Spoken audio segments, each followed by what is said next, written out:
തക്കലക്കോട്ട് എന്ന ടിബറ്റൻ നഗരത്തോട് വിട പറയുമ്പോൾ മനസ്സിൽ ആഹ്ലാദം തിരതല്ലുകയായിരുന്നു.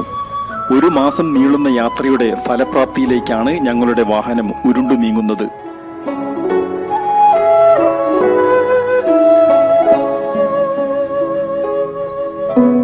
മാനസ സരസ് എന്ന സ്വർഗീയ തടാകത്തിന്റെ അസുലഭമായ കാഴ്ച ഏതാനും മണിക്കൂറുകൾക്കകം ഞങ്ങൾക്ക് സ്വന്തമാകും. അതിലെ ചിറ്റോളങ്ങളുടെ തണുപ്പ് സിരകളിൽ ഇരച്ചുകയറും.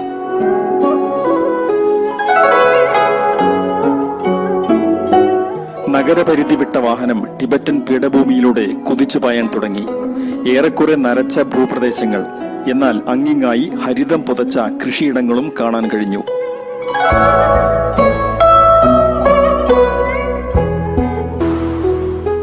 വാഹനത്തിൽ ഉച്ചസ്ഥായിയിൽ ഭക്തിഗാനങ്ങൾ മുഴങ്ങിക്കൊണ്ടിരുന്നു. യാത്രികരെല്ലാം മാനസ സരസിന്റെയും കൈലാസ പർവ്വതത്തിന്റെയും സ്വർഗീയ ദൃശ്യങ്ങൾ മനസ്സിൽ ധ്യാനിച്ച് പാട്ടുകളുടെ വരികൾ ഏറ്റുപാടി.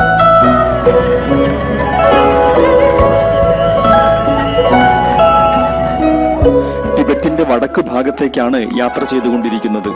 തക്കലക്കോട്ടിൽ നിന്ന് ചൈനീസ് ദേശീയപാത 207 ഏതാനും മണിക്കൂർ യാത്ര ചെയ്താൽ മാനസ സരസിലെത്താം. ഏതാനും ദിവസത്തെ കഠിനമായ ട്രെക്കിങ്ങിന് ശേഷം വാഹനയാത്രയുടെ സുഖമനുഭവിക്കുകയാണ് യാത്രികർ.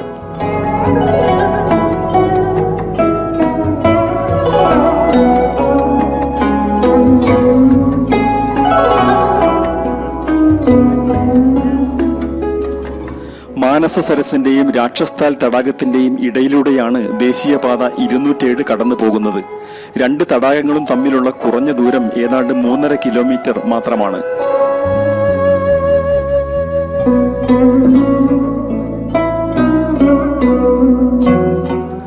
$50 കിലോമീറ്റർ യാത്ര ചെയ്ത് കാണണം ഇടതുഭാഗത്തായി രാക്ഷസ്ഥാൽ തടാകത്തിന്റെ കാഴ്ച ലഭിച്ചു തുടങ്ങി.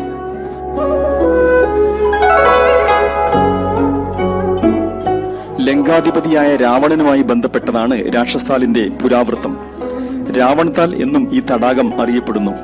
ശിവനെ പ്രീതിപ്പെടുത്താൻ രാവണൻ തപസ്സനുഷ്ഠിച്ച പ്രദേശമാണ് രാക്ഷസ്ഥാൽ എന്നാണ് വിശ്വാസം.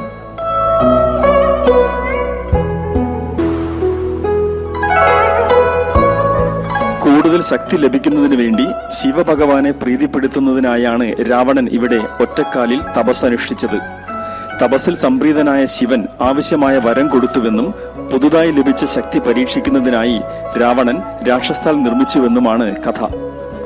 രാക്ഷസ്ഥാലിൽ മുങ്ങിക്കുളിച്ച ശേഷം രാവണൻ അനുഗ്രഹത്തിനായി കൈലാസത്തിലേക്ക് പോയി എന്നും കഥയുണ്ട്. കയറുകൊണ്ട് കെട്ടി ബലമായി കൈലാസത്തെ ലങ്കയിൽ കൊണ്ടുപോകാൻ ശ്രമിക്കവേ രാവണന്റെ ശരീരത്തിൽ നിന്നും ഒഴുകി വീണ വിയർപ്പാണ് രാക്ഷസ്ഥാൽ എന്നും മറ്റൊരു കഥയുണ്ട്.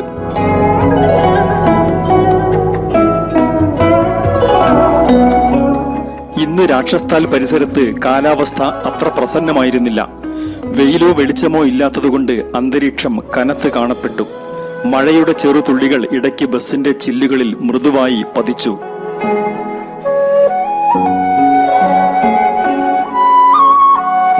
മൂടിക്കെട്ടിയ അന്തരീക്ഷത്തിൽ പാതി മറഞ്ഞ തടാകത്തിന്റെ കാഴ്ച അവാച്യമായിരുന്നു. കടും നീല നിറത്തിൽ വരച്ച ഒരു ചിത്രം പോലെ അത് സമതലത്തിന്റെ നരച്ച മണ്ണിൽ പതിഞ്ഞുകിടന്നു.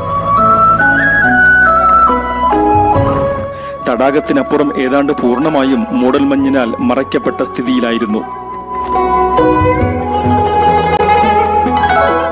എതിർദിശയിൽ നിന്ന് വിരളമായി മാത്രം വരുന്ന വാഹനങ്ങൾ ഒഴിച്ചു നിർത്തിയാൽ പാത വിജനമായിരുന്നു. ഇടയ്ക്കിടെ പണിത ഓവുചാലുകൾക്ക് മീതെയുള്ള കലുങ്കുകളിൽ കയറിയിറങ്ങുമ്പോൾ വാഹനം കുലുങ്ങുന്നത് ഏവരെയും അലോസരപ്പെടുത്തി. ബസിന്റെ വാതിൽ തുറന്ന് പുറത്തിറങ്ങിയതോടെ കടുത്ത തണുപ്പ് ത്വക്കിലേക്ക് ഇരച്ചു കയറി. തടാകത്തിലേക്ക് ഇറങ്ങിച്ചെല്ലാൻ പ്രത്യേകിച്ചൊരു നടപ്പാതയൊന്നും കാണാൻ കഴിഞ്ഞില്ല. കൈലാസ പരിക്രമണം കാൽനടയായോ കുതിരപ്പുറത്തോ ആണ് പൂർത്തീകരിക്കാൻ കഴിയുക. എന്നാൽ മാനസ സരോവര പരിക്രമണമാകട്ടെ വാഹനത്തിലാണ് നിർവഹിക്കുക. മാനസ സരോവര പരിക്രമണ വഴിയിലാണ് രാക്ഷസ്ഥാൽ തടാകം. ഈ ഭാഗത്തു നിന്ന് നോക്കുമ്പോൾ കുഞ്ഞൻ തടാകമാണെന്ന് തോന്നുമെങ്കിലും വിശാലമാണ് രാക്ഷസ്ഥാലിന്റെ ജലപ്പരപ്പ്. 250 ചതുരശ്ര കിലോമീറ്ററാണ് തടാകത്തിന്റെ വിസ്തീർണം. 15010 അടി ഉന്നതിയിലാണ് തടാകം സ്ഥിതി ചെയ്യുന്നത്. തടാകത്തിലെ വെള്ളത്തിൽ കുളിക്കുകയോ വെള്ളം കുടിക്കുകയോ ചെയ്താൽ രാക്ഷസഭാവം കൈവരുമെന്നാണ് വിശ്വാസം. അതിനാൽ തടാകത്തിലേക്ക് ഇറങ്ങിച്ചെല്ലാൻ ആരും ധൈര്യപ്പെട്ടില്ല. വിഷലിപ്തമായ ജലമാണ് രാക്ഷസ്ഥാലിലേത് എന്ന വിശ്വാസം നിലനിൽക്കുന്നുണ്ട്.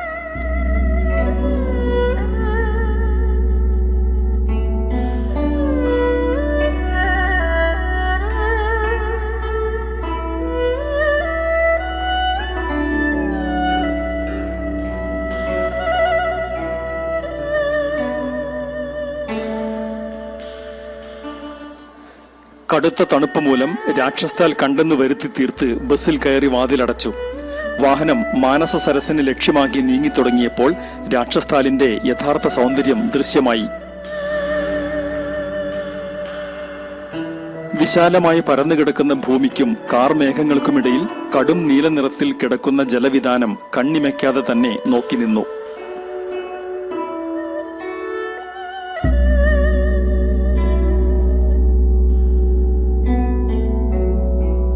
ആ യാത്രക്കിടയിൽ മഴ കനത്തു. കാലാവസ്ഥ അനുകൂലമല്ലെങ്കിൽ യാത്ര ദുഷ്കരമാകും. കൈലാസപർവ്വതത്തിന്റെ ശരിയായ കാഴ്ചയ്ക്കുള്ള ഭാഗ്യം ലഭിച്ചെന്നു വരില്ല. ജാലകത്തിൽ വീണ മഴവെള്ളത്തുള്ളികൾ കാഴ്ച പാതി മറച്ചു. മാനസ സരോവരവും രാക്ഷസ്ഥാലും തമ്മിൽ ഏറെ വ്യത്യാസങ്ങളുണ്ട്. വൈരുദ്ധ്യങ്ങൾ എന്ന് പറയുന്നതായിരിക്കും ഉചിതം. മാനസ സരസിന് ദേവഭാവമാണെങ്കിൽ അസുരഭാവമാണ് രാക്ഷസ്ഥാലിന്. വൃത്താകൃതിയാണ് മാനസ സരോവരനെങ്കിൽ ഏകദേശം ചന്ദ്രക്കലയുടെ രൂപമാണ് രാക്ഷസ്ഥാലിന്.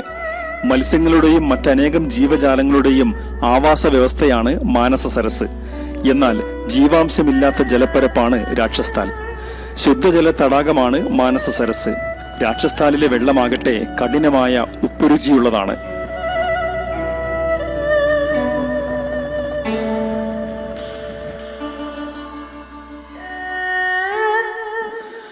പതിയെ പതിയെ വാഹനം മാനസ സരോവർ തടാകത്തിന്റെ ഭാഗത്തേക്ക് പ്രവേശിക്കാൻ തുടങ്ങി. തടാകത്തിന്റെ ആദ്യ ദൃശ്യം ലഭിക്കുന്നതിനായി യാത്രികർ കണ്ണും നട്ട് കാത്തിരുന്നു.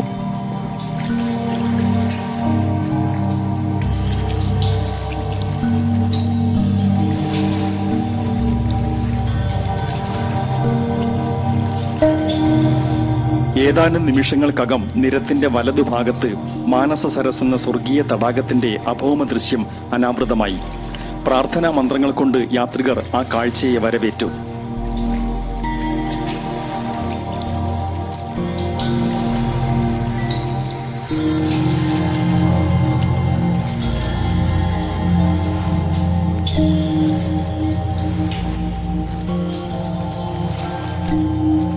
സുഖകരമായ റോഡിൽ നിന്ന് കല്ലു പതിച്ച നിരത്തിലേക്ക് വാഹനം കടന്നു കഴിഞ്ഞിരുന്നു. തടാകത്തിന്റെ പ്രദക്ഷിണ വഴിയിലാണ് ഞങ്ങൾ നീങ്ങിക്കൊണ്ടിരിക്കുന്നത്.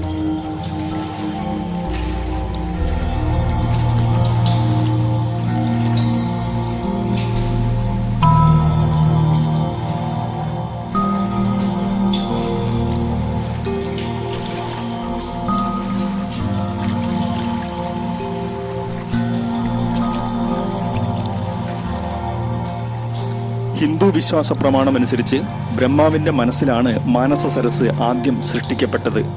തടാകം ആ പേരിൽ അറിയപ്പെടാനുള്ള കാരണവും അതുതന്നെയാണ്. 320 ചതുരശ്ര കിലോമീറ്റർ വിസ്തൃതിയിൽ പരന്നു കിടക്കുന്ന ഈ ശുദ്ധജല തടാകം 15,275 അടി ഉയരത്തിലാണ് സ്ഥിതി ചെയ്യുന്നത്.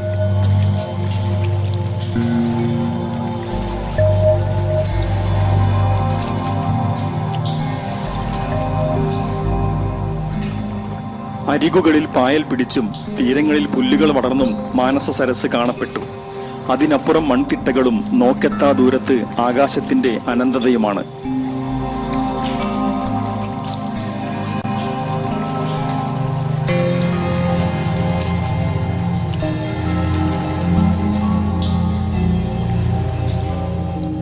ക്രുഗു ക്യാമ്പിനെ ലക്ഷ്യമാക്കിയാണ് ഞങ്ങൾ നീങ്ങുന്നത്. എത്രയോ ആളുകളുടെ ആഗ്രഹവും പേറിക്കൊണ്ടാണ് ഞങ്ങൾ ഇങ്ങനെ യാത്ര ചെയ്യുന്നത്. അവരുടെയും കൂടി കണ്ണുകൾ കൊണ്ടാണ് ഈ കാഴ്ചകൾ കാണുന്നത്.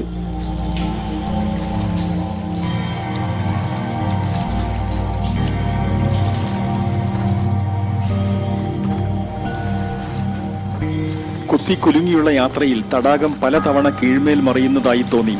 എങ്കിലും ആയുസ് മുഴുവൻ ഓർത്തുവെക്കാനുള്ള ആ കാഴ്ചയിലേക്ക് ഇമ വെട്ടാതെ തന്നെ നോക്കി നിന്നു.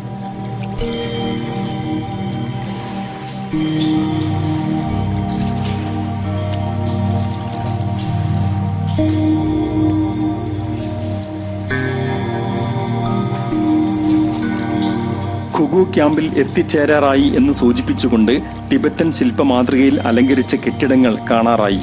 താമസിയാതെ മാനസ സരസിന്റെ തിരുമുറ്റത്ത് വണ്ടി തിരിഞ്ഞു നിന്നു. ഇന്നും നാളെയും മുഴുവനും ഞങ്ങൾ മാനസ സരോവര തീരത്ത് തന്നെയാണ്.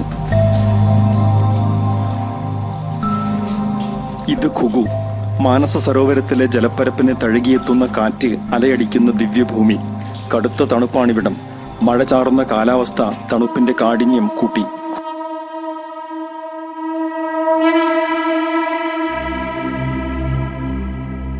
നാലുപാടും ബന്ദവസാക്കി പണിത ക്യാമ്പ് കെട്ടിടങ്ങൾ.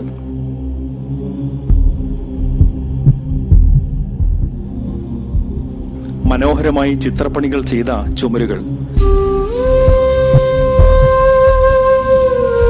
മുറിയിൽ നിന്ന് നോക്കിയാൽ മാനസ സരസിന്റെ കാഴ്ച. ആ ദൃശ്യം എത്ര സമയം നോക്കി നിന്നാലാണ് മതിവരിക?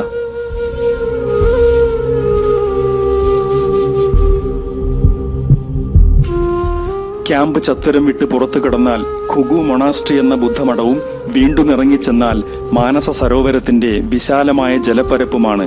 മിത്തുകളും പുരാണങ്ങളും നെഞ്ചിലേറ്റി ആർഷഭാരത സംസ്കൃതിയുടെ നിറകുടമായി മാനസ സരോവരം അങ്ങനെ തിരയിളക്കി നിൽക്കുന്നു.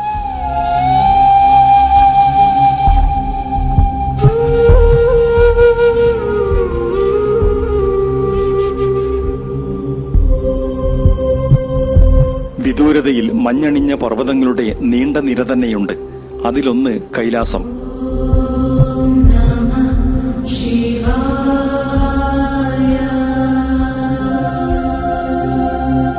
ഒരായിരം തിരമാലകൾ ജലപ്പരപ്പിന്റെ ശാന്തത ഭഞ്ജിച്ച് പാഞ്ഞെത്തുകയും കളശബ്ദത്തോടെ അവ തീരത്ത് തലതല്ലി അപ്രത്യക്ഷമാവുകയും ചെയ്യുന്നു.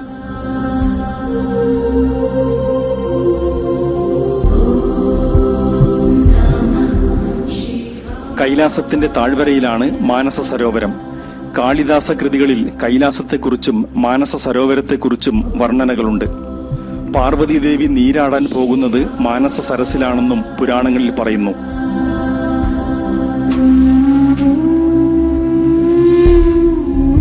അപ്സരസ്സുകൾ പൗർണമി രാവിൽ നീരാടാൻ വരുന്നതിനെ കുറിച്ചും പുരാണ വർണ്ണനയുണ്ട്.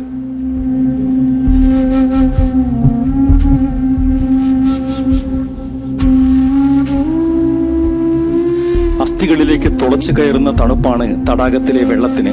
4-5 സെക്കൻഡിൽ കൂടുതൽ അതിൽ ഇറങ്ങി നിൽക്കുക പ്രയാസം. പല സമയത്തും പല ഭാവമാണ് മാനസ സരസിന്. ചിലപ്പോൾ മഞ്ഞുമൂടി ആകെ ശുഭ്രനിറത്തിൽ കാണപ്പെടും. മഞ്ഞൊഴിഞ്ഞ സമയത്ത് നീലാകാശം പ്രതിഫലിപ്പിച്ച് നീലനിറത്തിലും തടാകം ദൃശ്യമാകും. ചിലപ്പോൾ പാതി വെള്ളയും പാതി നീലയുമായും തടാകം കാണപ്പെടും. മനുഷ്യ മനസ്സുകളിൽ ഉയർന്നുവരുന്ന വികാര വിചാരങ്ങളുടെ പ്രതിഫലനമാണത്രേ ഈ ഭാവമാറ്റം.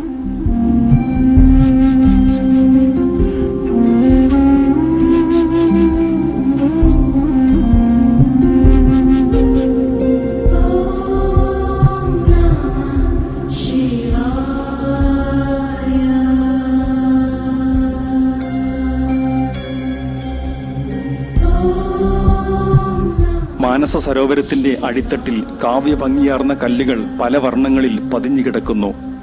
അനാദികാലം മുതലുള്ള തിരയിളക്കങ്ങളിൽ അവ മിനുസമുള്ളതായി തീർന്നിരിക്കുന്നു.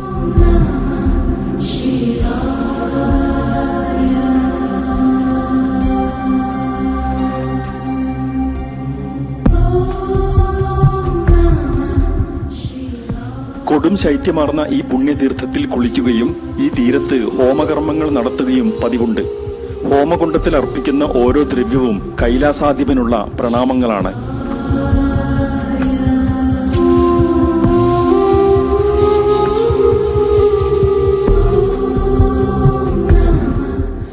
ഓളങ്ങൾ തെന്നി നീങ്ങുന്ന ഈ പൊയ്കയുടെ കാഴ്ച തന്നെ അതിനിഗൂഢമായ ആനന്ദം നൽകും. ആത്മാവിൽ ആയുസ്സിന്റെ ഓർമ്മകൾ നിറയ്ക്കും.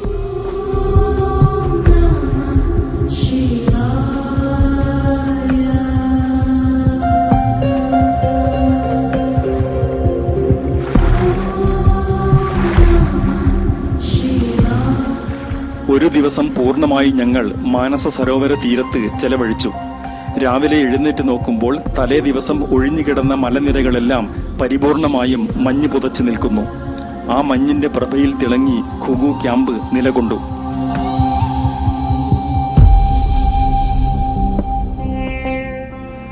ഇനി ജന്മപുണ്യം തേടി കൈലാസനാഥന്റെ സന്നിധിയിലേക്ക്.